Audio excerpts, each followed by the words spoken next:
ఓం నమో భగవతే శ్రీరమణాయ.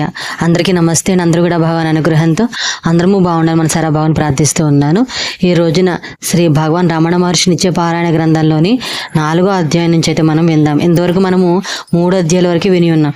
ఇక నుంచి 4వ అధ్యాయం నుంచి అయితే మనము విందాం. ఎవరైతే ఈ 3 అధ్యాయాలు వినే వాళ్ళు ఉంటారో ప్లేలిస్ట్లో అయితే ఇస్తాను, అక్కడి నుంచి వినడానికి అయితే ప్రయత్నం అయితే చేయండి. మీకు ఈ ఇన్ఫర్మేషన్ ఎలా అనిపించింది అనేది కమెంట్ సెక్షన్లో తెలియజేయండి. మీకు నచ్చిన లైక్ చేయండి, షేర్ చేయండి, మన ఛానల్ అయితే సబ్స్క్రైబ్ చేసుకోండి. భగవాన్ శ్రీ రమణ మహర్షి నిత్య పారాయణ గ్రంథంలోని 4వ అధ్యాయం. ఆత్మ సాక్షాత్కారం కలుగుట.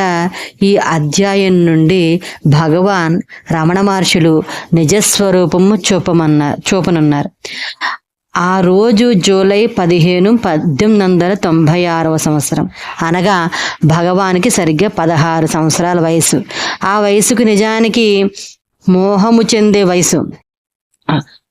మనస్సు అనేక రకములైన వ్యాహములకు గురి అయి మనిషిని మార్చే వయస్సు. కానీ మన భగవాన్ మాత్రము ఒక గొప్ప మార్పు కలిగిన వయసు. ఏ గురువు లేకుండానే ఆత్మబోధ కలిగిన వయసు.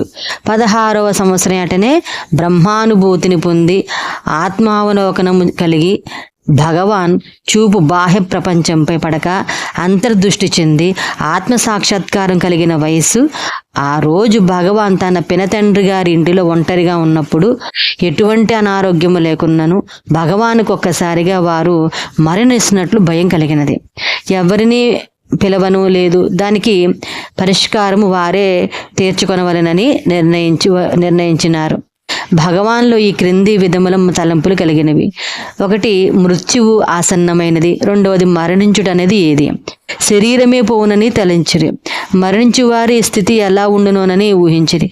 వారి అవయవములను చాచి బిగబెట్టి శవమలే పరుండి మరణ స్థితిలో ఉన్నట్లు చేసిరి. ఊపిరి బిగబట్టి ఏ మాట రానియక పెదవులను బిగించిరి. నేను అనే మాట గాని ఉచ్చరించలేని స్థితి. ఆ సమయమున భగవాన్ ఇట్లనుకున్నది, ఈ శరీరమే మరణించినది. తర్వాత 8వది, శవమును దహమును చేయుటకై శ్మశానమునకు తీసుకువెళ్ళి దహనము చేయగా బూడిద అగునని గ్రహించిరి. శరీరము మరణించినది కావున నేను మరణించిన ఈ శరీరమేనా? ఇంకా నేను స్మృతిని అనుభవిస్తూనే ఉన్నాను. కావున దేహము మరణించినను దేహమునకు అతీతమైన ఆత్మయే నేను. ఆత్మను మృత్యువు కబళించదు. ఆ నేనే సత్యమైనది ఆత్మ అన్నమాట.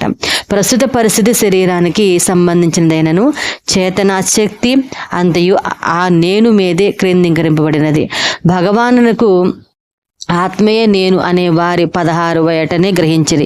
ఇతరులు అందమైన బాహ్య ప్రపంచంపై ప్రాపంచిక విషయాలపై వ్యామోహను పడుదురు. కానీ మన భగవాన్ ఆ 16వ ఏట నేను అనే ఆత్మ అను దానిపై వ్యామోహము కలిగింది. ఆనాటి నుండి వారికి గొప్ప మార్పు కలిగి ఆత్మోద కలిగింది. వారు తమ శరీరంలో ఏ పని చేసినా నేను అనున్నది వారిలోనే ఎల్లప్పుడూ కేంద్రీకరించింది వినుడని అదే ఆత్మ.